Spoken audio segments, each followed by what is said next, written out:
नमस्कार, मी आकाश आणि आपण एक सिरीज सुरू केलेली आहे ज्यामध्ये आपण वेळेस पोलीस भरतीमध्ये जे प्रश्न विचारले होते, ज्या प्रश्नपत्रिका विचारल्या होत्या त्या आपण सोडवून घेणार आहे. त्याच्यासोबतच आपण कन्सेप्ट समजून घेणार आहे. ज्याच्यामध्ये आजचा व्हिडिओ आपला बनणार आहे तो आहे लातूर पोलीस भरती 2024 ला जे अंकगणितामध्ये जेवढे पण प्रश्न विचारले होते ते आज आपण सगळे समजून घेणार आहे. त्यातलाच हा पहिला प्रश्न आहे जो काय आहे की सर्वात लहान विषम संख्या कोणती. आता हे खूप सोपा प्रश्न आहे, पण हे समजून घेण्या अगोदर आपल्याला थोडेसे कन्सेप्ट त्याच्याबरोबर रिकॉल करून घेऊ. आपल्या सर्वांना एक संख्या रेषा माहिती असते. संख्या रेषा म्हणजे ज्याच्यावरती आपण संख्या लिहित असतो. सर्वात त्याच्या मध्यभागी काय येतं, तो येतो शून्य. इकडे येतात एक, दोन, तीन आणि अशाच ह्या संख्या वाढत जातात पॉझिटिव्ह इन्फिनिटी पर्यंत. आणि शून्याच्या डाव्या बाजूला कुठल्या संख्या असतात, तर -1 ज्याला आपण ऋण 1, -2, ऋण 2 आणि -3 असेच निगेटिव्ह इन्फिनिटी पर्यंत ह्या संख्या जात जातात. आता आपल्याला एक संच समजून घ्यायचे की संख्यांचे नक्की संच कसे असतात. तर दैनंदिन जीवनामध्ये आपण ज्या वस्तू मोजण्यासाठी किंवा व्यवहारामध्ये ज्या पण संख्या वापरत असतो त्या आपण वापरत असतो एक पासून पुढच्या संख्या. आणि ह्या संख्यांच्या संचाला काय म्हणतो आपण, तर त्यांना म्हणतो नैसर्गिक संख्या. जर त्या संख्यामध्ये जर आपण शून्य पण मिक्स केला म्हणजे 0, 1, 2, 3 असं 4 इन्फिनिटी पर्यंत, तर ह्या पूर्ण संख्या आपण ह्या संख्याला काय म्हणतो, पूर्ण संख्या. आणि कधी कधी आपल्याला ह्या ह्या पण संख्या आपण वापरत असतो, पण ह्या जास्त व्यवहारामध्ये नाही वापरल्या जात, पण ह्या कामाला येत असतात. तर त्या ऋण 1, ऋण 2, ऋण 3 अशा इन्फिनिटी पर्यंत ज्या पण सगळ्या ऋण संख्या असतात त्या ऋण संख्यांच्या संचाला आपण काय म्हणतो, की ऋण संख्या आहेत त्या सर्व. आता ही समजलं बरोबर.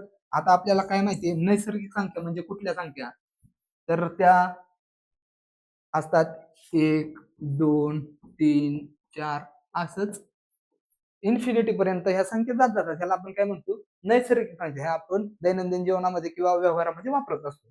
तर ह्या संख्यांमध्ये पण दोन प्रकार पुढे जाऊन पडतात. त्या कुठल्या असतात, त्या असतात समसंख्या आणि विषम संख्या.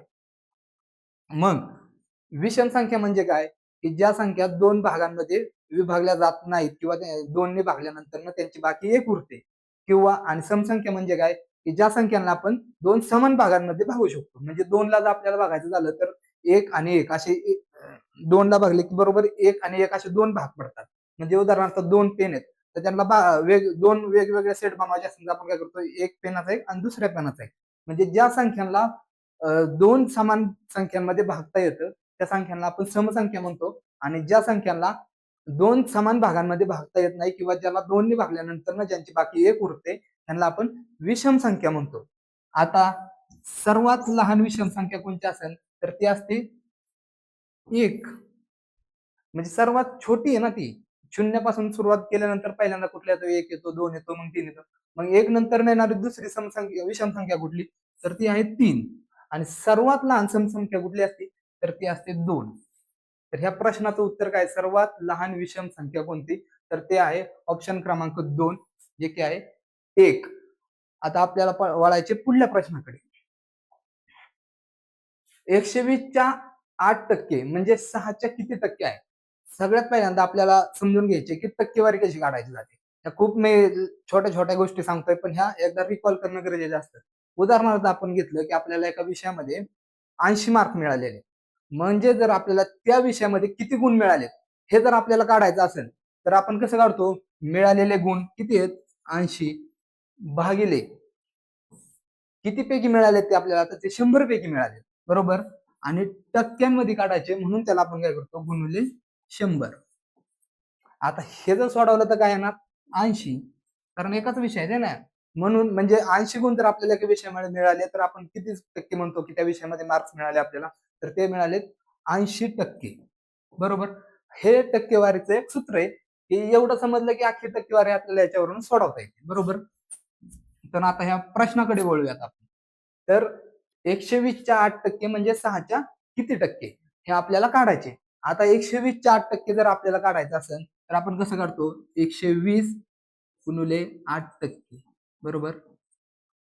ह्याला जर काढायचं झालं तर आपण कसं काढणार, 120 गुणिले 8 भागिले 100 बरोबर.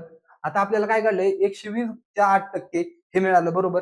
आता आपल्याला काय काढायचं म्हणजे 6च्या किती टक्के, मग मगाशी मी काय सांगितलं होतं, मिळाले गुण भागिले किती पैकी. मग हे तर किती पैकी काढायच्या, 6च्या किती टक्के. म्हणजे ह्याला आपण पूर्णपणे भागणार कितीने, 6ने, आणि ह्याला गुणणार 100ने. हे आलं ह्या प्रश्नाचं उत्तर. ह्याला मी ट्रिक्स मध्ये कसे सांगितले जातात, म्हणजे भरपूर ठिकाणी तुम्हाला वेगवेगळे सोल्युशन मिळतात, पण हे असं सोडवलं जातं. त्या प्रश्नाचा अर्थ असा होतो. आता हा जे 100 गुणिले आहेत ते इथं गुणिले 100 असणार. ह्याला जर आपण सोप्या पद्धतीने लिहायचं झालं तर आपण ह्याला कसं लिहिणार, 120 गुणिले 8 गुणिले 100 भागिले हा 6 गुणिले हे 100. आता ह्या 100ला हे 100 कट होतात. मग राहिलं काय, 120 गुणिले 8 भागिले 6. आता याला जर आपण भाग दिला तर भाग कसा जाईल, 6 1 6 आणि 6 20 120, म्हणजे 20 गुणिले 8 बरोबर किती येणार, तर 160. आपल्या प्रश्नाचं उत्तर काय झालं, तर हे पर्याय क्रमांक 3 160 हे उत्तर आहे. पण ह्याला जर सोप्या पद्धतीने हितपर्यंत जर तुम्हाला समजलं असेल तर ह्याला एकदम ह्या सगळ्या स्टेप गाळायच्या आणि ह्या स्टेप मध्ये आपण लिहू शकतो. कुठल्या, हे 100ला 100 कट झाले म्हणजे इथून आपण चालू करू शकतो. 120 च्या 8% म्हणजे 8, आणि च्या किती टक्के काढायच्यात म्हणजे भागिले 6, आणि हे सोडवलं की येतं आपलं ऑप्शन क्रमांक 3. आता आपल्याला पळायचे तिसऱ्या प्रश्नाकडे. जर वस्तूची किंमत 4000 असून त्यावर अनुक्रमे 20% व 30% सूट दिली असता ती वस्तूची किंमत रुपयात किती मिळेल, म्हणजे त्या वस्तूची शेवटी किती किंमत म्हणजे ते विकली जाईल. आता आपल्याला माहिती आहे एक वस्तूची त्याच्यावरती एमआरपी लिहिलेली, एमआरपी किती आहे, तर ती आहे 4000, बरोबर. आपल्याला काय केलं, पहिल्यांदा डिस्काउंट दिलाय 20%, म्हणजे 20% डिस्काउंट दिला, नंतर ना त्या वस्तूची किंमत किती राहणार, तर ती राहणार 80%. आणि परत ते येणाऱ्या रकमेवरती पुन्हा एकदा 30% डिस्काउंट दिला, पुन्हा त्याची किंमत किती राहणार, तर ती राहणार 70%. आता ह्याला जर आपण सोडवत गेलो तर ह्याला आपण कसं लिहू शकतो, 4000 गुणिले 80%ला आपण कसं लिहितो, 80 भागिले 100, आणि ह्या 70%ला किती लिहू शकतो, 70 भागिले 100. आता हे शून्य आपण उडवत गेलो,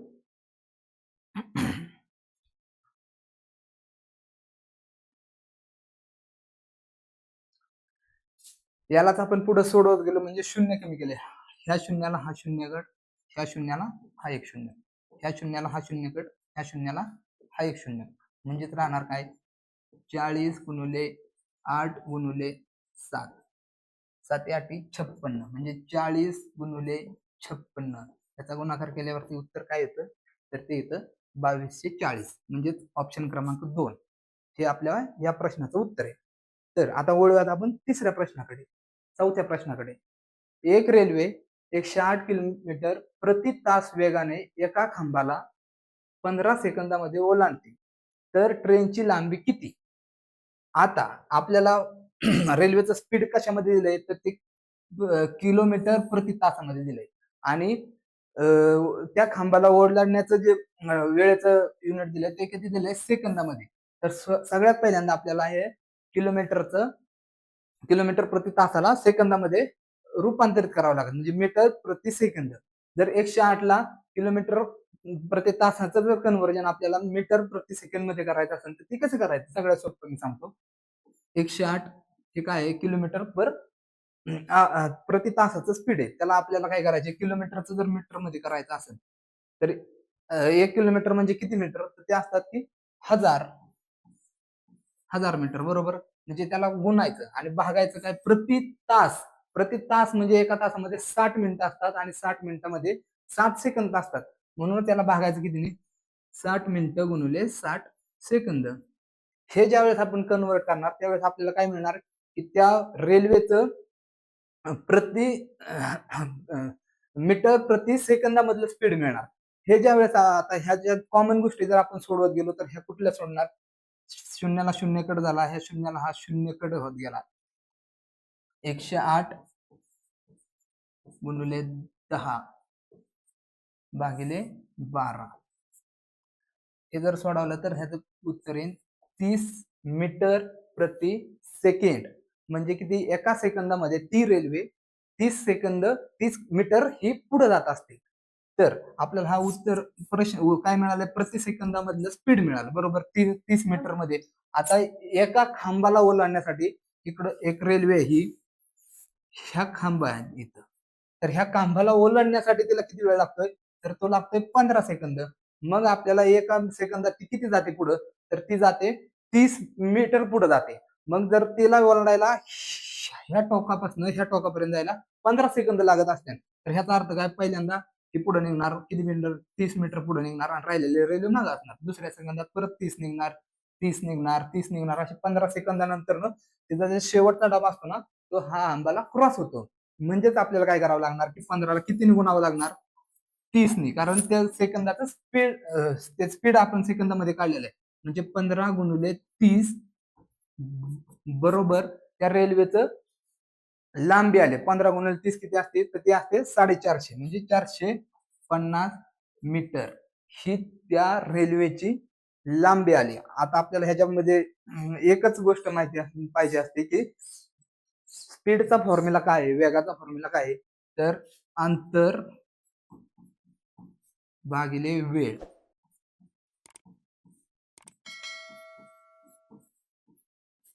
बस. आणि फक्त जे युनिट येतात ना, ते आपल्याला कन्वर्ट करायचे असतात. म्हणजे जर किलोमीटरचं प्रति तासामध्ये करायचं असेल, तर मी मगाशी काय सांगितलं, किलोमीटर म्हणजे 1000 मीटर म्हणजे 1 किलोमीटर, आणि 1 तास म्हणजे किती सेकंद, तर 60 मिनिटाचा 1 तास होतो, आणि एका मिनिटामध्ये 60 सेकंद असतात. म्हणजे 60 × 60 बरोबर किती असतात, 3600 सेकंद.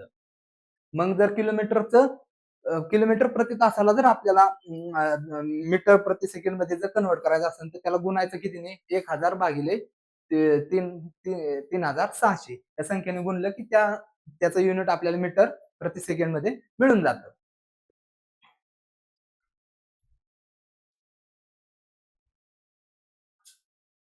आता आपल्याला पुढचा प्रश्न लातूर पोलीस भरती 2024 मध्ये काय विचारला होता, की सारख्या व्यासाच्या 8 नळांनी टाक्या 18 तासात भरेल, तर त्याच व्यासाच्या टाकीला 9 नळांनी भरायला किती वेळ लागेल. मग आपल्याला सगळ्यात पहिल्यांदा काढायचे, की त्या टाकीला भरण्यासाठी लागणारा वेळ किती असेल. म्हणजे भरण्यासाठी लागणारा वेळ ह्याला आपण काय करू शकतो, की ते नळ किती वेळ भरण्यासाठी गेले, तर ते गेलेले 18 तास. आणि ते किती नळांनी भरले, तर ते 8 नळांनी भरले. गुणिले 8 आपण केलं तर आपल्याला समजून जाईल, की एका नळाने ती टाकी भरण्यासाठी किती वेळ लागू शकतो. म्हणजे 18 × 8 हे सॉल्व्ह केल्यानंतर आपल्याला समजून जाईल, की त्या एका नळाने त्या टाकीला भरण्यासाठी किती वेळ लागेल.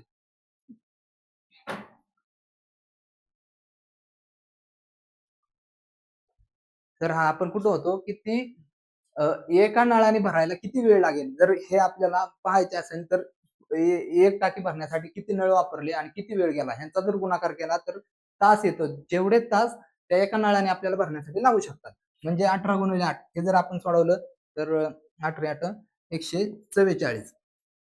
144 तास जेव्हा एक नळ चालेल त्यावेळेस ती टाकी भरली जाईल. आता त्याच्यानंतर ना त्याने दुसरी कंडिशन काय सांगितलेली आहे, की त्याच व्यासाच्या टाकीला 9 नळांनी भरण्यासाठी किती वेळ लागेल. म्हणजे जर 144 तास जर आपल्याला एका नळाने भरायला लागत असतील, तर 9 नळांनी ते किती लागणार. मग त्याला आपल्याला काय करावं लागणार, की 144 ला 9 ने भागावं लागेल. बरोबर. 144 ला 9 ने भागल्यानंतर आपल्याला समजून येईल, की किती तासामध्ये की त्या 9 नळांनी ती टाकी भरून जाईल. तर 144 भागिले 9 बरोबर 16. तर 144 भागिले 9 बरोबर 16 9 144 हे आपल्याला माहिती आहे. म्हणजे काय येणार, की 16 तासामध्ये ती टाकी 9 नळांनी भरून जाऊ शकते. म्हणजे ह्या प्रश्नाचं उत्तर काय आहे, तर ते आहे ऑप्शन क्रमांक 4, जे की आहे 16. आता आपल्याला वळायचे पुढल्या प्रश्नाकडे. एक नाव स्थिर पाण्यात 9.5 किलोमीटर प्रति तास वेगाने जाते आणि एक नदी 2.5 किलोमीटर तास वेगाने वाहते. तर प्रवाहाच्या दिशेने ती 4 तासात किती अंतर जाईल. आता हा प्रश्न आहे. आता हे समजून घेण्यासाठी एक उदाहरण देतो तुम्हाला. एक रेल्वे आणि ती चालली या 20च्या स्पीडने, उदाहरणासाठी सांगतो की 20च्या स्पीडने ती रेल्वे पळतीया आणि आपण एकदम शेवटच्या डब्यामध्ये आहे इथं, आणि आपण इंजिनाकडे पळतोय. कितीच्या स्पीडने पळतोय? तर आपण पळतोय 5 किलोमीटरच्या स्पीडने पळतोय, बरोबर आहे. आणि ती रेल्वे कितीच्या स्पीडने चालली? तर ती रेल्वे चालली 20च्याच किलोमीटरने.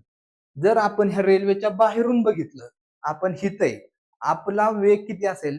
तर तो किती असेल? ह्या रेल्वेचा वेग अधिक आपला वेग, बरोबर आहे. मग त्या रेल्वेचा वेग किती असणार आहे? तर तो 20 किलोमीटर आहे. आणि आपला वेग आतमध्ये किती असणार आहे? तर तो असणार आहे 5 किलोमीटर. म्हणजे आपण जर त्या रेल्वेच्या बाहेरनं बघितलं, तर तो जो मुलगा आहे, तो रेल्वेच्या शेवटच्या डब्यातून इंजिनाकडे कितीच्या स्पीडने जाताना आपल्याला दिसणार आहे? तर तो आपल्याला दिसणार आहे 25च्या स्पीडने. आता हेच उदाहरण जर आपण ह्या प्रश्नाची जर रिलेट केलं, बरोबर आहे. जर जो मुलगा आहे, तो मुलगा काय आपण समजायचा की ती नाव आहे किंवा ती बोट आहे, बरोबर. नाव आहे ती. आणि जो प्रवाह आहे, म्हणजे नदीचा जो प्रवाह आहे, त्याला आपण काय समजायचं की त्या रेल्वेचा रेल्वेचं स्पीड समजायचं. मग ह्याच्यामध्ये आपल्याला काय दिलंय की स्थिर पाण्यात ती नाव किती 9.5च्या स्पीडने जाते, बरोबर आहे. म्हणजे तो मुलगा त्या रेल्वेमध्ये 9.5च्या स्पीडने पोहोचतोय. आणि एक नदी 2.5 किलोमीटरच्या तासा वेगाने वाहते, म्हणजे ती रेल्वे जी आहे ना, ती असं समजायचं की 2.5 किलोमीटरच्या तासाने पळतीया, बरोबर आहे. मग जर आपल्याला बाहेरून उभं राहिल्यावरती आपल्याला जर बघायचं दिसलं की त्या मुलाचा स्पीड किती आहे, तर आपण काय करणार? 9.5 अधिक 2.5. मग तसंच आता त्या प्रवाहाच्या दिशेने म्हणजे ते इंजिनच्या बाजूने पळतोय, थोडक्यात समजून घ्यायचं. आणि जर आपल्याला प्रवाहाच्या विरुद्ध दिशेने बघायचं असतं, तर तो मुलगा इंजिन साईडच्या डब्याकडून शेवटच्या डब्याकडे पळतोय, हे आपल्याला समजावं लागलं असतं. आता ह्या उदाहरणासाठी आपल्याला काय समजून घ्यायचंय की तो मुलगा डब्याच्या शेवटच्या भागातून रेल्वेच्या शेवटच्या डब्यातून इंजिनाकडे पळतोय, म्हणजे आपण त्याला बेरीज करणार बाहेरच्या दृष्टिकोनातून बघताना.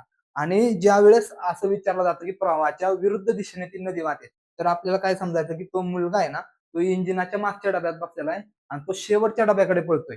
मग जर तो मुलगा इंजिनाकडून जर शेवटच्या डब्याकडे 5च्या स्पीडने पळत असेल आणि जर ती रेल्वे 20च्या स्पीडने या दिशेने पळत असेल, तर आपल्याला बाहेरून बघत असताना आपल्याला काय दिसणार की तो मुलगा 15च्या स्पीडनी पळतोय, थोडक्यात आपल्याला दिसणार इकडच्या साईडला, बरोबर आहे. ती रेल्वे 15च्या स्पीडनी पळताना दिसणार त्या मुलाच्या दृष्टिकोनातून.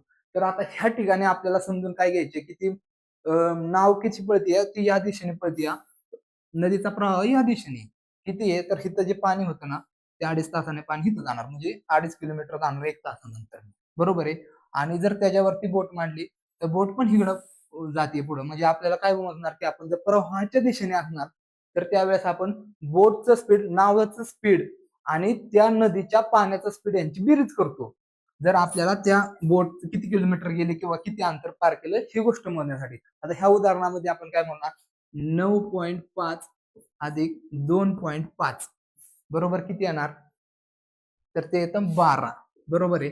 आणि एवढं अंतर 12 किलोमीटर नंतर ती बोट पुढे जाईल. आता आपल्याला किती तासानंतर विचारलंय? तर ते विचारलंय आपल्याला 3 तासानंतर. 1 तासामध्ये 12, तर 4 तासांमध्ये किती? 12 गुणिले 4 म्हणजे किती?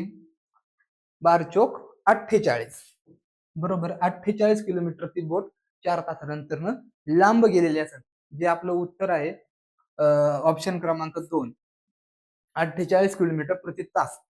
आता आपल्याला पुढचा प्रश्न बघायचा आहे. एक शेअर 550 रुपयांना विकत घेतला, तर त्या कंपनीने 110 रुपये लाभांश दिल्याचा दिला तर उत्पन्नाचा दर किती? म्हणजे एक कंपनी लाभांश, म्हणजे ज्याला आपण डिव्हिडंड म्हणतो, बरोबर आहे. एका कंपनीने काय केलं की 550 रुपयाचा शेअर होता आणि त्याच्यावरती डिव्हिडंड वाटला. किती वाटला? तर तो वाटला 110 रुपये. मग आपल्याला काय काढायचं? 110 रुपये म्हणजे त्या शेअरच्या किमतीच्या किती पट आहे? मग आपल्याला मी काय सांगितलं होतं मगाशी की 80 गुण मिळालेत आपल्याला. किती पैकी मिळालेत? आणि गुणिले 100. म्हणजे तिथं काय करणार आपण? लाभांश किती मिळाला? डिव्हिडंड किती मिळाला आपल्याला? तर तो मिळाला 110. आणि किती आपण त्या कंपनीमध्ये गुंतवले होते एका शेअर्स मागे? तर ते गुंतवले होते आपण 550 रुपये, म्हणजे किती भागिले 550. आणि ज्याला आपल्याला टक्केवारीमध्ये काढायचे म्हणून काय आपण करणार? त्याला करणार गुणिले 100. मग जर 11 1 11 11 5 55 आणि शून्याला शून्याकडे झाला म्हणजे किती झालं 1/5 गुणिले 100 आणि 5 1 5 आणि 5 20 100 म्हणजे किती आलं 20% लाभांश आला. बरोबर आहे. म्हणजे 20% डिव्हिडंड मिळाला आपल्याला कशाचा शेअरच्या किमतीच्या. म्हणजे ऑप्शन क्रमांक किती आहे तर ते आहे चौथं जे की आहे 20%. आता पुढचा प्रश्न घेऊयात आपण.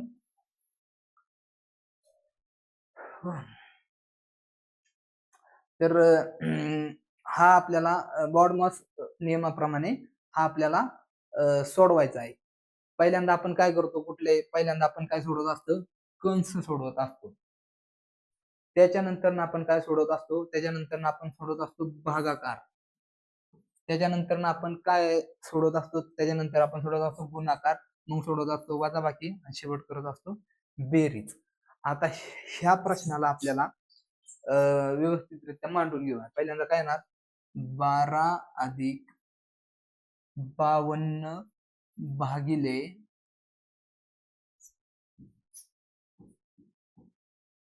13 अधिक 9 गुणिले 2 हे आपल्याला सोडवायचे. सगळ्यात पहिल्यांदा आपण काय बॉडमॉस नियमानुसार काय सोडवतो भागाकार सोडवा. तर काय येणार 12 अधिक 52 भागिले 13 म्हणजे 13 चोक 52 म्हणजे ह्याचं आपण उत्तर असं 4 लिहू शकतो का अधिक 9 अधिक 2 हे 9 गुणिले 2 सॉरी 9 दुने 18 बरोबर आहे. इथं आपण डायरेक्ट 18 लिहू शकतो का असं बरोबर आहे. म्हणजे 12 अधिक 4 बरोबर 18 आणि शेवट या सगळ्यांची बेरीज केल्यानंतर जे की येतं 34. 12 आणि 4 16 आणि 16 आणि 18 34 जे आहे ऑप्शन क्रमांक 3. बॉडमॉस नियमानुसार हे सोडवल्यानंतर आपल्याला समजून जातं. बॉडमॉस नियमानुसार पहिल्यांदा काय म्हणतो आपण सोडवतो पहिल्यांदा सोडवतो कंस, नंतर सोडवला जातो भागाकार, नंतर गुणाकार, नंतर वजाबाकी, नंतर अधिक. ही एक पद्धत आहे. म्हणजे गणितामध्ये पहिल्यांदा काय व्हायचं लय प्रॉब्लेम यायचे असले लय कॉम्प्लिकेटेड गणित सोडवण्यासाठी. मग नंतर गणितकारांनी काय ठरवलं की पहिल्यांदा कंस सोडवायचा, नंतर भागाकार सोडवायचा, मग गुणाकार सोडवायचा, मग वजाबाकी सोडवायची आणि मग बेरीज सोडवायची. आता पुढचा प्रश्न आपल्याला बघूयात. हा तर हे कंस दिलेले आहेत आणि ह्या कंसांच्या जागी आपल्याला काय लिहिता येईल किंवा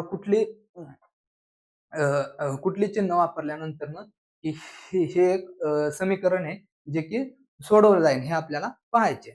तर आपल्याला अशा पद्धतीने जेव्हा प्रश्न विचारले जातात त्यावेळेस सर्वात सुरुवातीला 4 संख्या बघायच्या आणि त्यांच्यासोबत एक रिलेशन काय येतं ते बघायचं. म्हणजे आता मी सांगतोय की हे जे 24 आहे हा 24 48 हा 24च्या दुप्पट आहे बरोबर आणि 84 हा 42च्या दुप्पट आहे हे आपल्याला इथून दिसतंय.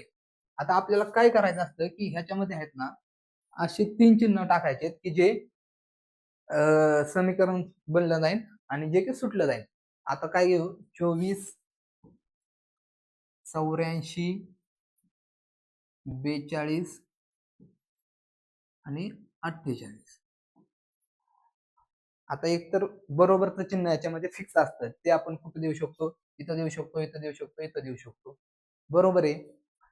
तर आता बरोबरच्या चिन्हाच्या दोन्ही साईडला एकदम म्हणजे काय म्हणायचे त्याला दोन्ही साईड बॅलन्स होते ह्या पद्धतीने आपल्याला ती चिन्ह द्यायची असतात. तर आता सगळ्यात पहिल्यांदा आपण जर बघितलं तर ऑप्शन 1 आहे ज्यांचा गुणाकार केला तर तो 48च्या पट येणार आहे का नाही येणार आहे. मग पहिल्यांदा ह्यांचा भागाकार केला म्हणजे इथं जर भागाकार टाकला तर 1 खूप असा पॉईंट मध्ये नंबरिंग म्हणजे 84 भागिले 24 भागिले 84 केलं आणि त्यानंतर गुणाकार केला तर 42 येणारच नाही. ह्या प्रश्नामध्ये जर पहिल्यांदा भागाकार केला म्हणजे परत परत 24 भागिले 84 अधिक 42 जी पण संख्या येईल ती 48च्या आसपास येणार नाही. आणि ऑप्शन क्रमांक 4 इथं काय आहे की हा गुणाकार केला पहिल्यांदा आणि नंतर नाही तर भागाकार केला आणि बरोबर दिले. बॉडमॉस नियमानुसार जर पहिल्यांदा आपण काय करतो भागाकार करतो म्हणजे 84च्या दुप्पट म्हणजे किती येणार इथं 2 येणार आणि 24 गुणिले 2 जर केलं तर किती येणार 48 येणार. म्हणजे इथं काय दिसून येत आहे की इथं आपण एक गुणाकार लिहू शकतो, इथं भागाकार करू शकतो आणि जे नंतर समीकरण जे बरोबर चिन्ह जेवून जे येईल तर त्याचं उत्तर येईल 48. म्हणजे ह्या ठिकाणी आपल्याला ऑप्शन क्रमांक 4 हा बरोबर दिसतोय. गुणिले पहिल्या कंसामध्ये आपण गुणिले देऊ शकतो, दुसऱ्यामध्ये भागिले आणि तिसऱ्यामध्ये बरोबरचं चिन्ह. जे एक समीकरण बनू शकतो आणि दोन LHS = RHS येऊन ते बॅलन्स होऊन जाईल. आता पुढचा प्रश्न आपण बघणार आहे. हा प्रश्न दिसताना खूप अवघड वाटतोय, पण करणी चिन्हामध्ये असताना खूप सोपा आहे. आता हा प्रश्न सोडवत असताना सुरुवातीला आपल्याला घातांकाचे 1-2 नियम माहिती असावे लागतात. ते तुम्हाला मी एका मिनिटामध्ये समजावून सांगतो अगोदर. घातांकाचा एक नियम असतो, उदाहरणार्थ बघूया. 2चा तिसरा घात आणि तिसऱ्या घाताचा जर चौथा घात असेल तर त्या ठिकाणी आपण कसं लिहू शकतो की 2चा तिसरा घात आणि चौथ्या घाताचा गुणाकार. म्हणजे तिथं काय आहे की 2चा 12वा घात. म्हणजे यालाच आपण असं लिहू शकतो. हा एक घातांकाचा नियम आहे. आणि अजून एक इथं एक नियम असा आहे घातांकाचा की तोच तुम्हाला सांगतो मी. जर 2चा तिसरा घात गुणिले 2च्या 6वा घात ह्या दोन अंकांचा जर इथं गुणाकार असेल तर इथं आपण असं लिहू शकतो की 2चा तिसरा घात आणि 6व्या घाताची बेरीज केली जाते, कारण इथं गुणाकारांमध्ये आणि तो जो घाताचा पण घात होता त्याच्यामुळे तो त्याचा गुणाकार करायचा आणि इथं जर बेस जर गुणाकारामध्ये असतील तर फक्त घाताचा बेरीज करून टाकायची. म्हणजेच आपण इथं काय लिहू शकतो की 2चा 9वा घात. हे दोन नियम जर समजले असतील तर हे गणित सोडवायला एकदम सोपं आहे. आता ह्या गणिताला करणी चिन्हातून आपण अशा सिंपल फॉर्म मध्ये लिहून घेऊ सगळ्यात पहिल्यांदा. आता किती दोन आहे तिथं 1 2 3 4 5 बरोबर. तर ह्या पहिल्या करणी चिन्हाला आपण असं लिहू शकतो का 2चा अर्धा घात. म्हणजे रूटला आपण किंवा वर्गमुळाला आपण असं लिहू शकतो. आता त्याच्यानंतर ना काय हा 2 दुसरा हा इथं लिहू शकतो आणि ह्याला संपूर्ण कंसाला 1/2 दुसऱ्या घातामध्ये लिहू शकतो बरोबर.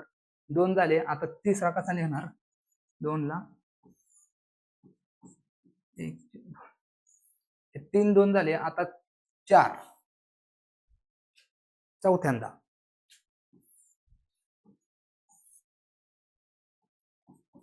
आणि शेवटचा 5वा लिहित असताना आपण असं लिहू शकतो.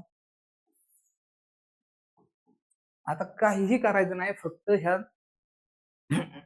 एक एक एक एक टर्म सोडून घेऊ. सगळ्यात पहिल्यांदा आपल्याला आहे ना एवढं सोडून घेऊ बरोबर ह्या कंसाच्या आतमधलं.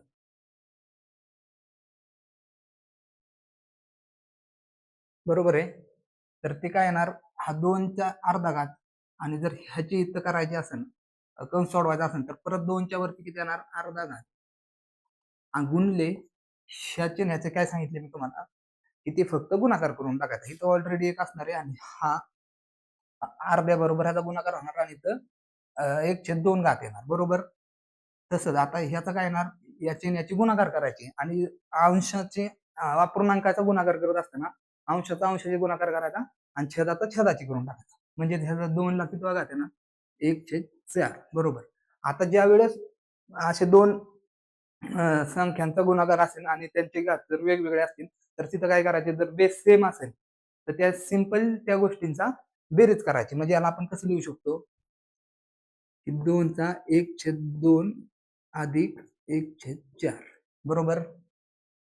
आता ह्याला कसं येणार पुढं यांची दोघांची बेरीज केली तर छेद समान करण्यासाठी आपल्याला काय करावं लागेल 2 गुणाकार करावा लागणार. म्हणजे इथंच काय येणार 2/2 2/4 अधिक 1/4 याला जर सोडवलं तर म्हणजेच काय येणार की 2चा 3/4 हे कुठला कंस सोडवल्यानंतर न झालं हा एवढं सोडवल्यानंतर हे झालं बरोबर. आता आपण पुढचं एक त्याच्यामध्ये ऍड करून टाकायचं. म्हणजेच याला आपण हे सगळं सोडवल्यावरती एवढं इथं काय लागणार 2/2चा 3/4 घात बरोबर. आता आपल्याला काय करायचे हे एवढं सोडवायचे बरोबर. आणि हे कॅल्क्युलेशन तुम्हाला पेपरमध्ये सुद्धा करतच जावं लागणार. जोपर्यंत तुम्हाला असं नाही समजणार तुम्ही तो मी काय सांगितलेलं आहे की ऑब्जेक्टिव्ह मधला जो वाचलेला वेळ आहे तो गणितामध्ये वापरावाच लागतो. आणि तुम्ही जर शॉर्टकट ट्रिक्स जर सोडवत गेला तर ते एका गणितासाठी वेगळे असते, दुसऱ्या गणितासाठी वेगळे, तिसऱ्या गणितासाठी वेगळे, कितीपर्यंत लक्षात ठेवणार. मग घातांकाचे नियम जर लक्षात असतील तर त्याच्यावरती विचारलेला कसलाही प्रश्न आपल्याला सोडवता येतो. आता आपल्याला काय करायचं, हा 2 आणि ह्या 2चा इथपर्यंत सोडून यायचे. म्हणजे ह्याला आपण असं खाली लिहून घेऊया की 2 हा इथं आला, त्याला घात किती येणार, अर्धा गुणुले या 2ला किती आहे आणि कंसाच्या बाहेरचा एक अर्धा, म्हणजे काय येणार 3 भागिले ह्या छेदाचा गुणाकार म्हणजे किती 4 दुने 8. बरोबर. आता हे सोडत असताना आपण कसं लिहिणार, 2ला 1/2 घात अधिक 3/8. आता इथं 8 आहे आणि इथं 2 आहे, म्हणजे छेद सेम करण्यासाठी आपल्याला किती गुणायला, तर 4 ने गुणायला लागणार. म्हणजे किती 4/8 अधिक 3/8. हे किती येणार, तर हे येणार 2/2चा 7/8. बरोबर आहे. म्हणजे आपण एवढ्या जो मी चौकोन केला त्याच्याऐवजी आपण काय लिहू शकतो, 2चा 7वा आणि 8वा घात, 7/8. म्हणजे खुडून आपण ह्याच्या जागेवरती काय लिहू शकतो,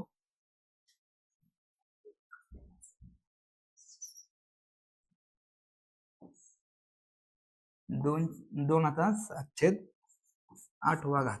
बरोबर आहे. आता ह्याला आपण खुडू आणि आता पुढचे 2 त्याच्यामध्ये ऍड करून ते सोडवून घेऊ. आता आपण काय सोडवणार आहे, हा एवढा आणि शेवटचा एक राहील तो, त्याला आपण लिहून घेऊया 2 ब्रॅकेट 2चा 7/8 आणि ह्या संपूर्ण ह्याचा किती आहे, एका दुसरा घात. आता ह्याला सोप्या भाषेत सोडवायचं झालं, ह्या 2ला किती येणार, 2ला अर्धा घात गुणिले 2चा, आता मगाशी आपण केल्यानंतर डायरेक्ट गुणाकार करू शकतो ना, 7/8 दुने 16 घात. ह्याला जर सोडवायचं जाऊन पुढे जायला तर कसं जाणार, 2चा अर्धा घात अधिक 7/16. हा 16 बरोबर. म्हणजे आता ह्याला पुन्हा छेद सेम करायसाठी किती गुणावं लागणार, तर 8 ने गुणावं लागणार. म्हणजे 8 अधिक 7 बरोबर किती आला, 15/16. म्हणजे 2चा 16. हे ह्या ज्या चौकोन केलंय ते ह्याचं उत्तर आलं. आणि आता शेवटचाच एक राहिलेला आहे, म्हणजे आपण किती लिहू शकतो, त्याला खुडून 2चा 15/16. बरोबर. आता हा इकडून शीतलीवर डायरेक्ट. आता एवढं सोडवल्यानंतर आपल्याला डायरेक्ट उत्तरच मिळून जाणार. म्हणजे आपण ह्याला कसं लिहू शकतो, ह्या 2ला अर्धा घात गुणिले ह्या 2चा किती डायरेक्टच आपण गुणाकार करू, 15/1 = 15 आणि 16 दुने 32. बरोबर. आणि ज्या वेळेस तिरकस बेस सेम असताना आणि जर गुणाकार असेल आणि फक्त घात वेगळा असेल तर त्यावेळेस आपण काय करतो, घातांची फक्त बेरीज करतो. म्हणजे अधिक 15/32. त्याला पुढे जाऊन सोडवल्यावरती कसं होणार, 32 दोन्हीचं येण्यासाठी किती गुणावं लागणार, 16 ने गुणावं लागणार. म्हणजे किती देणार, 16 आणि देणार 32. मग 15 आणि 16 किती, तर 2चा 31/32 म्हणजे आपलं ऑप्शन क्रमांक किती आहे, तर ते आहे तिसरं. पण हे सोडवण्यासाठी आपल्याला घातांकाचे जे 2 नियम आहेत जे मी मागाशी तुम्हाला सांगितले ते लक्षात पाहिजेत आणि ते समजून घेतलेले पाहिजेत. तर पुढचा प्रश्न आपण बघणार आहे की पुढीलपैकी सर्वात मोठा अपूर्णांक कोणता. आता सर्वात मोठा आणि छोटा ज्यावेळी विचारला जातो त्यावेळेस छेद आणि अंशामध्ये आपल्याला पहिल्यांदा फरक बघायचा असतो. तर पहिल्या ऑप्शन मध्ये फरक कितीचा आहे, तर तो 1चा आहे. दुसऱ्या ऑप्शन मध्ये फरक कितीचा आहे, तो 1चा आहे. तिसऱ्या ऑप्शन मध्ये फरक कितीचा आहे, तर तो पण 1चाच आहे. आणि चौथ्या ऑप्शन मध्ये फरक कितीचा आहे, तर तो पण 1चाच आहे. मग त्यावेळेस फरक सेम असतील आपल्याला जे अंक मोठे वाटतात ना ते सर्वात मोठा अपूर्णांक असतो आणि जो अंक सर्वात छोटे वाटत असतात ना तो सर्वात छोटा अपूर्णांक आहे. म्हणजे 11 आणि 12 हे ह्या ऑप्शन मध्ये सगळ्यात छोटे अंक आहेत आणि 17 आणि 18 हे ह्या ऑप्शन मध्ये सगळ्यात मोठे अंक आहेत. त्याच्यावरून आपण सांगू शकतो की 17/18 हा सर्वात मोठा अपूर्णांक आहे आणि 11/12 हा सर्वात लहान अपूर्णांक आहे. आपल्याला प्रश्नामध्ये काय विचारलंय की मोठा अपूर्णांक कोणता, तर तो कुठला असणार आहे, ऑप्शन क्रमांक 4 17/18. आता आपण वळूया पुढच्या प्रश्नाकडे. तर 4चा 9वा घात गुणिले 4चा वजा 5वा घात आणि त्याला इथं विचारलेले एक्स आणि बरोबर किती आहे तर 1024. तर आपल्याला हा एक्स ची किंमत काढायची या प्रश्नामध्ये. तर सगळ्यात पहिल्यांदा आपल्याला ह्या 4च्या घातामध्ये 4 मध्ये हा नंबर 4च्या घातामध्ये घ्यावा लागेल. म्हणजे 1024 ला 4 ने भागलं तर किती उत्तर येईल पहिल्यांदा तर ते इथं 256. परत 256 ला 4 ने भागलं तर ते किती येणार तर ते येणार 64. तर 64 ला पुन्हा 4 ने भागितलं तर ते किती येणार तर ते येणार 16 आणि 16 ला पुन्हा 4 ने भागलं तर ते येणार 4.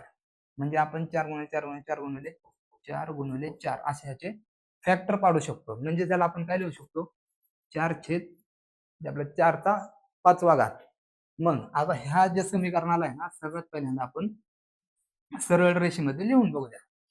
तर इथं काय 4चा 9वा घात गुणिले 4चा वजा 5वा घात आणि ह्या दोन्हीचा मिळून x वा घात आहे. बरोबर किती असणार आहे आपण काय काढलं होतं की 1024 ला म्हणजे 4चा 5वा घात आहे. बरोबर आहे.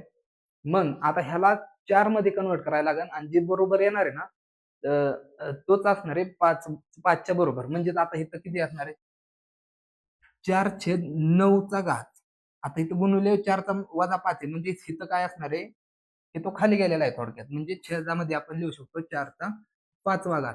इथं पण आपल्याला घातांकाचा एक नियम माहिती असतो पाहिजे असतो म्हणजे तो किती जर 2चा वजा दुसरा घात आहे तर यालाच आपण काय लिहू शकतो 1/2चा दुसरा घात. ज्यावेळेस ऋण 2 वरती असतं ना त्यावेळेस आपण त्याला असं लिहू शकतो आणि हा घातांकाचा नियम आपल्याला लक्षात पाहिजे तोच इथं आपण वापरलेला आहे. आणि ह्याचा काय आहे की तो एक्स वा घात आहे आणि जरी ह्या समीकरणाने सोडवायचा असेल तरी मागाशी मी काय सांगितलेलं की त्यांची डायरेक्ट बेरीज करायची. म्हणजे 9 वजा 4 तर तिथं काय ऑप्शन येणार तर ते येणार की 9चा 4चा 4था घात. आणि असं जर सोडवत गेलं तर ह्याने डायरेक्टच आपण इथनं 5 ला कट केल्याने इथं राहणार 4. बरोबर आहे. म्हणजेच काय राहणार की 4चा 4था घात आणि त्याचाच एक्स वा घात हा बरोबर काय आहे तर 4च्या 5व्या घात बरोबर आहे.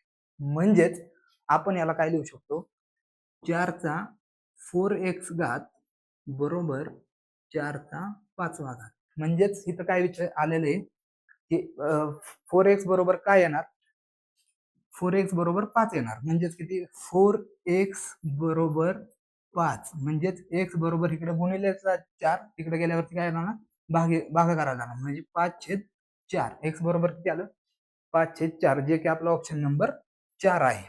आता आपण वळणार आहे पुढल्या प्रश्नाकडे. 65 विद्यार्थ्यांच्या सहलीचा एकूण खर्च 7,800 रुपये आहे. तर 90 विद्यार्थ्यांच्या त्या सहलीचा एकूण खर्च किती. आता सर्वात पहिल्यांदा आपल्याला काय करावं लागणार आहे की एका विद्यार्थ्याचा खर्च किती. मग तो कसा काढणार आपण तर 7,800 भागिले 65 हे काढल्यानंतर आपल्याला काय येणार की एका विद्यार्थ्याचा खर्च. मग आता ह्याला जर आपण 5 ने भाग घालवला तर 13×5 65 आणि 5×1 5 राहिले 2 5×5 25 5×5 30 राहिले 5 30 आणि 0 म्हणजे किती झाले 1560 भागिले 13. आणि आता ह्याला सोडू परत एकदा 13×1 13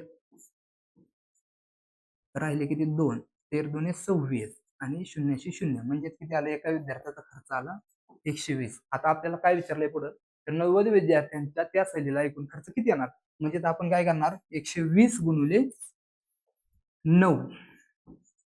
90 हे आपण सोडवल्यानंतर आपल्याला ह्या प्रश्नाचं उत्तर येणार आहे. आता पटापटा जरी करायचं झालं किंवा एकदम साध्या पद्धतीने जरी आपण सोडवत गेलो म्हणजे आपण कसं सोडवणार 120 सर्वांना समजेल असंच मी शिकवतो 0 आणि 90.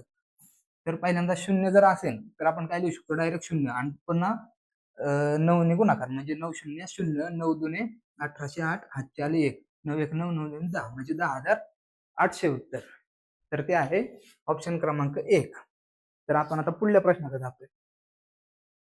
15 मजूर रोज 8 तास काम करून एक काम 18 दिवसात पूर्ण करतात. तेच काम 16 मजूर रोज 8 तास काम करून किती दिवसात पूर्ण करतात? तर सगळ्यात पहिल्यांदा बघायचे काम तर सेमच आहे, म्हणजे आपण काय लिहू शकतो मध्ये बरोबरचं चिन्ह.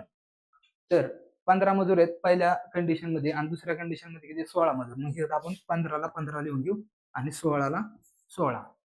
तर पहिल्यांदा ते किती तास काम करतात रोज? ते करतात 15 मजूर 8 तास आणि हे 16 मजूर किती तास करतात? तर ते करतात 9 तास. आणि ते किती दिवस करतात? तर ते करतात 18 दिवस. आणि हे किती दिवस करतात? तर ह्यांचं किती दिवस करतात तेच आपल्याला विचारलेलं आहे. म्हणजे त्याला आपण म्हणूयात x दिवस ते काम करतात. तर हे आपण सोडवत येऊ. आता 16 गुणिले 9 एक गुणाकारात आहेत, तिकडून ह्या या बाजूला आलेत तर ते भागाकारामध्ये जातील. म्हणजेच कसे 15 गुणिले 8 गुणिले 18 भागिले 16 गुणिले 9 बरोबर x दिवस हे काम करण्यासाठी वेळ लागतो त्यांना. तर 9 एक 9, 9 दुने 18, 8 एक 8, 8 दुने 16, बे एक बे आणि बे एक बे, म्हणजे किती दिवस राहिले? x बरोबर 15 दिवस, जे की आपलं ऑप्शन क्रमांक 3 हे आहे. आता वळूयात पुढल्या प्रश्नाकडे. एका संख्येच्या 9 पट व 7 पट यातील फरक 96 आहे, तर त्या संख्येच्या 3/8 पट किती? 3/8 पट म्हणजे किती विचारले आपल्याला. तर या ठिकाणी काय म्हणायचे की संख्याला आपण काय करू x मानूया. म्हणजे 9 पट एका संख्येच्या 9 पट व 5 पट यातील फरक 96 आहे. म्हणजे इथं काय येणार 9x वजा 5x बरोबर किती आले? तर ते आले 96. बरोबर आहे. मग 9x मधून 5x गेल्यावरती किती राहतात? तर ते राहतात 4x बरोबर 96. म्हणजे x बरोबर किती आले? 96 भागिले 4. इकडे ज्यावेळेस गुणाकारात असतात बरोबर चिन्हाच्या दुसरीकडे गेलं की ते भागाकारामध्ये येतात. मग 24 चौक 96 म्हणजे x बरोबर किती आलं? तर ते आलं 24. म्हणजे ती संख्या कुठली आहे? तर ती संख्या आहे 24. आता आपल्याला किती पट विचारले? 3/8 पट. म्हणजेच आपण असं लिहू शकतो का 24 गुणिले 3/8. ज्यावेळेस आपल्याला पट विचारलं जातं ना त्यावेळेस आपण त्याला गुणायचं असतं. म्हणजेच 8 एक 8, 8 त्रिक 24 म्हणजे 3 गुणिले 3 बरोबर 9. म्हणजे त्या संख्येच्या 3/8 पट म्हणजे किती? तर ते असते 9, जे की आपला ऑप्शन क्रमांक 1 हे आहे. आता आपण वळूया पुढल्या प्रश्नाकडे. आता आपल्याला काय विचारलंय 42 m चा तिसरा घात वजा 20 m चा दुसरा घात आणि भागिले 6 m आहे तिथं. म्हणजेच आपण याला सोप्या भाषेमध्ये सरळ लिहून बघूया. 42 m चा तिसरा घात वजा 20 m चा दुसरा घात भागिले काय तर 6 m आहे. तर आपल्याला याला सोडवायचे. सगळ्यात पहिल्यांदा 3 समसंख्या आहेत त्यांना आपण 2 ने भागलो. म्हणजे तिथे किती येणार 3 42 म्हणजे 21 दुने 42 आणि इथं 20 म्हणजे 10 आणि इथं तिन्ही टर्म मध्ये एम एम एमच्याच आहेत. म्हणजे एक एम आपण इथे कॅन्सल करू शकतो. इथं काय राहणार एमचा तिसरा घात म्हणजे इथं राहणार एमचा दुसरा घात आणि इथं राहणार एमचा एकच घात. म्हणजेच इथं काय येणार 21 एमचा दुसरा घात वजा 10 एम भागिले 3. आता या 3ला या ठिकाणी भाग जातोय का? तर जातो. 3 एक 3 दोन्ही ठिकाणी नाही जात. याला आपण आहे ना सेपरेट करून लिहू शकतो. इथं 3 सेपरेट लिहू शकतो आणि याचं 3 असं आपण सेपरेट लिहू शकतो. म्हणजेच काय येणार 7 एक 7 7 2 14 7 एक 21 म्हणजे 7 m चा दुसरा घात वजा 10 m ला 3 ने भाग 10 m चा छेद 3. म्हणजे असं कुठलं ऑप्शन आहे का? तर ते आहे ऑप्शन क्रमांक तिसरं हे आपलं उत्तर आहे. 7 m चा दुसरा घात बरोबर आहे वजा वजा 10 m भागिले 3 10 m भागिले 3 म्हणजे ऑप्शन क्रमांक हे 3 हे या प्रश्नाचं उत्तर आहे. आता आपण बघतोय पुढचा प्रश्न आहे, एक फासा फेकला असता वरील पृष्ठभागावर 2 पेक्षा मोठी संख्या मिळण्याची संभाव्यता किती? आपल्याला आता ह्या प्रश्नाचं उत्तर शोधायचंय.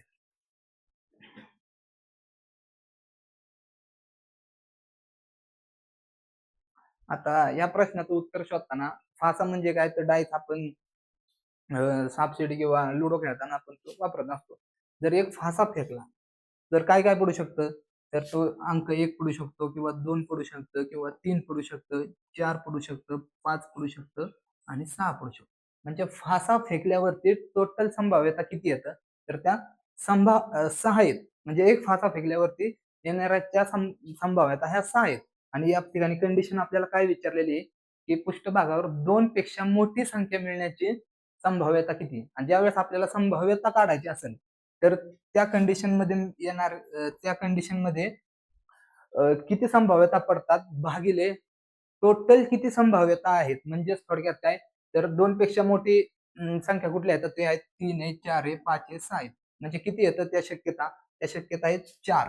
आणि टोटल म्हणजे एक फासा फेकल्यावरती टोटल संभाव्यता किती आहेत, तर त्या आहेत 6. 1, 2, 3, 4, 5, 6. ज्याला आपण छेदामध्ये लिहू शकतो. आणि हा संभाव्यतेचा फॉर्म्युला आहे. म्हणजेच त्याला जर आपण सोडवलं तर ते किती येणार, 2/3. याला आपण 2 ने भाग घालवला म्हणजे ऑप्शन क्रमांक 2 हे या प्रश्नाचं उत्तर आहे. आता आपण पुढला प्रश्न बघणार आहे. 4x - 3y = 10. 4x - 3y = 10 आणि y जर 2 असेल तर x किती? हे खूप सोपं प्रश्न आहे. याच्यामध्ये काय करायचं, ह्या ज्या लिनियर इक्वेशन म्हणजे रेषीय समीकरणामध्ये डायरेक्ट y ची व्हॅल्यू ही टाकायची. म्हणजे किती, 4x - 3y = 10. y ची किंमत किती येतं, तर 2 दिलेली आहे. म्हणजे किती येणार, 4x - 3 y ची व्हॅल्यू किती, 2 = 10. मग किती येणार, 4x - 6 3 दुणे 6 = 10. आता या ठिकाणचं वजा 6 डाव्या बाजूकडून उजव्या बाजूला गेला तर ते बेरीज होणार. म्हणजे किती येणार, 4x = 10 आणि हे वजा 6 या ठिकाणी गेलं की अधिक 6 होणार. म्हणजे किती येणार, 4x = 16. म्हणजेच x बरोबर किती, 16/4. म्हणजेच किती येणार, x = 4. आपल्याला काय विचारलंय, x = 4. म्हणजे ह्या प्रश्नाचं उत्तर काय असणार आहे, तर तो असणार आहे ऑप्शन क्रमांक 1. आता वळूयात पुढल्या प्रश्नाकडे. खालील वर्तुळलेखात एका घर बांधणीस वेगवेगळ्या बाबींसाठी लागलेला खर्च दाखविलेला आहे. जर घर बांधणीचा एकूण खर्च 6,30,000 झाला तर खालील प्रश्नांची अचूक उत्तरे लिहा. घर बांधकामात मजुरीचा एकूण खर्च किती झालेला आहे, तर मजुरीचा हा वर्तुळ पाकळीचा कोन किती आहे, तर तो 100 डिग्री आहे. हे आपल्याला माहिती आहे. आणि वर्तुळ पाकळी वर पाय डायग्राम मध्ये सर्व वर्तुळ पाकळ्यांच्या कोनांची बेरीज किती असते, तर ती असते 360. म्हणजेच आता आपल्याला काय विचारलंय, तर मजुरीचा एकूण खर्च किती आहे. म्हणजे मजुरीचा अँगल किती आहे, तर कोन किती आहे, तर तो 100 डिग्री आहे. आणि टोटल खर्च किती आहे, तर 6,30,000 आहे. आणि आपल्याला मजुरीचा खर्च विचारलाय. म्हणजे आपण कसं सोडू शकतो, याला रेशो आणि प्रोपोर्शन त्या मेथडने सोडवणं सगळ्यात सोपं जातं. म्हणजे टोटल खर्च किती आहे, तर तो आहे 6,30,000 भागिले सर्व. आता हा सर्व खर्च आहे म्हणून काय घेणार आपण, वर्तुळ पाकळ्यांच्या सर्व कोनांची बेरीज ती किती असते, 360 बरोबर. आपल्याला मजुरीचा विचारलाय म्हणजे मजुरीला आपण काय लिहू, मजुरी खर्च. आणि त्याचा पाकळीचा किंमत काय, तर ती आहे 100. तर या भागिले 100 आपण या ठिकाणी आलं तर ते किती येणार, 6,30,000 गुणिले 100 भागिले 360 बरोबर किती येणार, मजुरीचा खर्च येणार. जो की आता हे उदाहरण सोडवल्यानंतर मजुरीचा खर्च किती येतो, तर तो येतो 1,75,000. पटापटा घेतोय कारण मजुरीचा खर्च किती, 1,75,000. व्हिडिओ खूप लांबच चाललेला आहे त्याच्यामुळं 1,75,000 हे ऑप्शन आहे, ऑप्शन क्रमांक 3. आता आपण वळणार आहे पुढल्या प्रश्नाकडे. लाकूड खर्च दर्शवणाऱ्या वर्तुळ पाकळीचा केंद्रीय कोन किती? लाकूडाचा खर्च आपल्याला इथं काढायचा आहे, जो की वर्तुळ पाकळ्यांच्या सर्व कोणाची बेरीज किती असते? 360. इथं आपल्याला काय दिलंय? मजुरीचा किती कोण आहे? तर तो 100 आहे, अधिक विटांचा किती आहे? तर तो 26 आहे, अधिक सिमेंटचा किती आहे? तर तो 71 आहे, आणि स्टीलचा किती आहे? तर तो आहे 45. आणि लाकडाचा काय आहे? तर त्याला आपण एक्स मानूया. आणि सर्व पाकळ्यांची बेरीज किती असते? 360. आता आपण हे सोडवत जाऊया.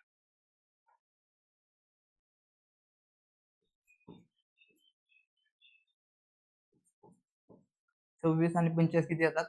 तर ते येतात 71. 71 आणि 71 142 अधिक एक्स. 100 आणि 142 किती झाले? 342 अधिक एक्स. आणि इकडे किती आहे? 360. जर हे 342 या ठिकाणावरून तर इकडे आले, म्हणजेच कुठं आले? 360 वजा 242 बरोबर किती? एक्स, जो की आपल्याला लाकूडचा खर्च आहे. 360 मधून 242 गेले तर किती येतात?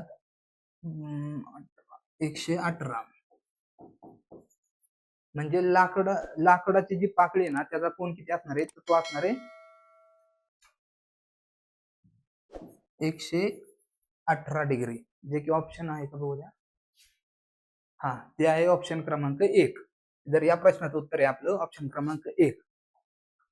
आता विटा आणि स्टीलचा एकूण खर्च कोणत्या खर्चा समान आहे? विटाचा आणि स्टीलचा हा खर्च कोणाच्या समान आहे? तर आपण बघूयात. तर या ठिकाणी विटा किती येतं? विटाचा कोन आहे 26 बरोबर, आणि स्टीलचा कोन किती आहे? तर तो आहे 45 बरोबर. तर विटाचा कोन 26 अधिक 45 बरोबर. 26 आणि 45 जर बेरीज केली तर ती येते 71. आता 71 डिग्री कोणाचा कोन आहे का? तर तो आहे सिमेंटचा. म्हणजे विटा आणि स्टीलचा एकूण खर्च जर कोणाचा आहे तर तो आहे सिमेंटचा, म्हणजे जे काही आहे आपलं ऑप्शन क्रमांक 1. या ठिकाणी लातूर पोलीस भरती 2024 मध्ये विचारलेल्या सर्व अंकगणितांचे आपण या ठिकाणी प्रश्न सोडवून घेतलेले आहेत, आणि त्याच्यासोबत स्पष्टीकरणही दिलेलं आहे.